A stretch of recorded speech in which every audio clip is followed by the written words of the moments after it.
The "Everyone is Welcome Here" sign clearly falls within this prohibition by advancing political messaging. That's the opinion Idaho's Attorney General decided to share with Fox News this morning, that an Idaho teacher's message of inclusivity is illegal. It's Mr. Labrador's second opinion in almost as many months, with the first one coming in the form of guidance to the State Department of Education at the end of May, when the agency was trying to help school districts navigate a new law about posters and signs in classrooms. I'm guessing you felt the need to write this op-ed after the Boise School District said last week, we'll allow it. We'll allow the "Everyone is Welcome Here" sign to be put up in classrooms. This past session, Idaho passed House Bill 41 to, quote, ensure flags and banners displayed on public school property do not promote political, religious, or ideological viewpoints, end quote. Well, since the AG's opinion on the "Everyone is Welcome Here" poster became public a couple weeks ago, Labrador hasn't offered much to back up his claim that "Everyone is Welcome Here" is political. And he certainly hasn't agreed to answer any questions about this claim, completely ignoring several of our emails. This latest letter just reiterating the same talking points. So let's start with the first line. This spring, an Idaho teacher displayed a sign in her classroom that read, "Everyone is welcome here." Well, not exactly true. Sarah Inama's poster had been in her classroom for 4 years without any complaints. That is until this past February, when her principal at Lewis and Clark Middle School asked her to remove it, saying it was, quote, because not everyone believes that, end quote. The West Ada Middle School principal was just trying to be proactive, we're told, since the legislature was trying to pass House Bill 41 at the time. However, as Sarah told us, and as she's told anyone who asks her about it, she didn't buy the poster to promote a social or political movement. She bought the poster at a Michael's Arts and Crafts store, and she had it in her classroom since her first semester in 2021. She also says she didn't put it up to share her personal ideological beliefs. That sentiment just happens to match the foundation of public education, she said, of which she is a fundamental part. Oh, and it also matches the Civil Rights Act of 1964, prohibiting discrimination based on race, color, or national origin. Labrador went on to write, the rainbow colors and progressive symbols accompanying these messages make their political purpose unmistakable. So let's take a look at that. What rainbow colors do you see there? What progressive symbols are we looking at? The hands of various skin colors with the hearts in the palm? The part Sarah was told not everyone agrees with? And the part the school district admitted was the problem with the poster? The diversity of races shown on the poster, that's the problem.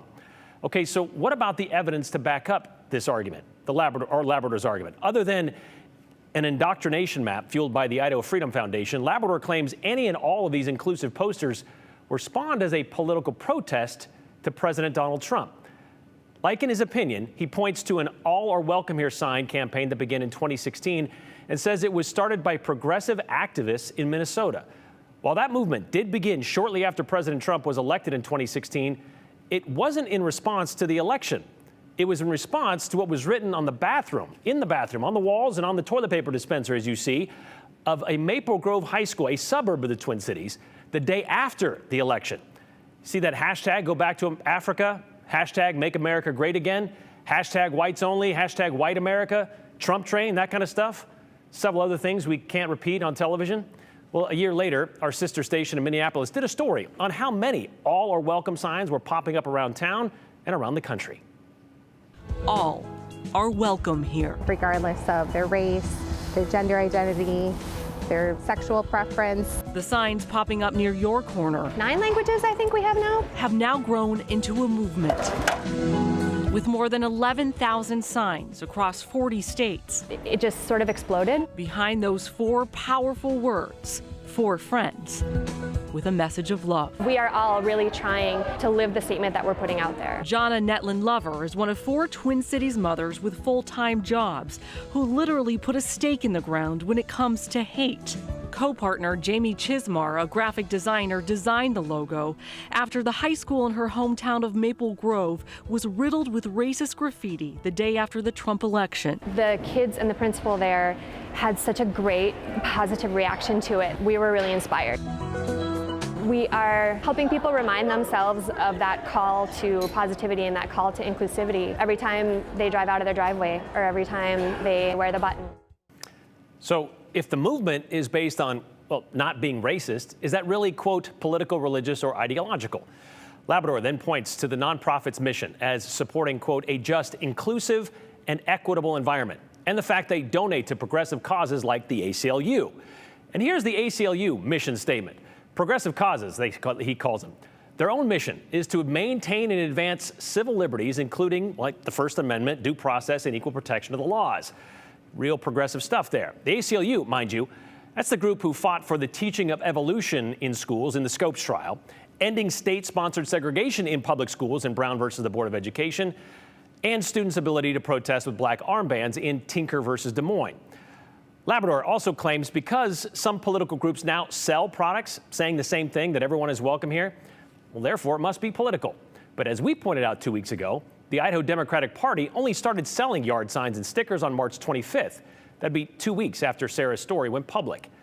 So does that mean all rainbows are off limits in public schools because they've been used by the LGBTQ plus community as a symbol of pride, diversity, and hope? So any kid that draws one in school, that won't be put up in the classroom? For very long anyway. Labrador also tried to make this a parental rights issue, saying the sign undermines parental authority over children's moral development. So we would love to hear from any parent with a kid currently in an Idaho public school who would find fault with an "everyone is welcome here" sign. We've got some questions, and you might have an explanation. But more importantly, we would love to hear from the Attorney General himself, who seems to have no problem taking the time to write an op-ed for Fox News, but just can't seem to find the time to sit down and answer direct questions from the local media, nor even answer our emails. But the invitation remains open, Mr. Labrador. Same with Representative Ted Hill from Eagle, who did email us a statement today concurring with the Attorney General. But when asked if he had time to have a conversation about this topic on camera, just crickets. See, the problem is statements like this, they can't answer questions. And there are still so many when it comes to "everyone is welcome here."